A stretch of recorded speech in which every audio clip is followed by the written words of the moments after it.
सांगितलं साऱ्याचं सोंग करता येतं पण पैशाचं सोंग करता येत नाही। शेतकऱ्यांना कर्जमाफी देण्यासाठी राज्य सरकारकडे पैसे नाहीत।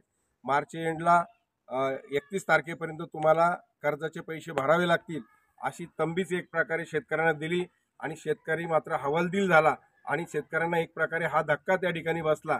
आणि निवडणुकीच्या आधी महायुती सरकारमधल्या सगळ्याच घटक पक्षांनी आम्ही पुन्हा सत्तेत आल्यानंतर शेतकऱ्यांचा सातबारा कोरा करू असा शब्द दिला होता, जाहीरनाम्यामध्ये तसा उल्लेख केला होता।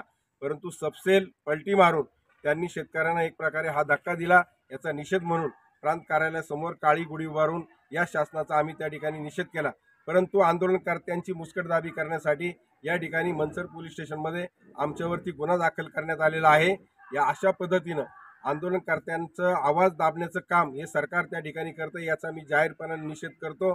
या ठिकाणी तसं पाहिलं तर तुम्ही निवडणुकीच्या आधी शेतकऱ्यांना शब्द देऊन तुम्ही शब्द फिरवलेला आहे, तुम्ही शेतकऱ्यांची फसवणूक केलेली आहे। तसं पाहिलं तर यांच्यावर फसवणुकीचा गुन्हा दाखल होणं गरजेचं आहे, परंतु हेच आमच्यावरती गुन्हे दाखल करून लोकशाही मार्गाने आम्ही आंदोलन किंवा निषेध जर करत असेल तर तो आवाज आमचा दाबण्याचा प्रयत्न या ठिकाणी होतोय।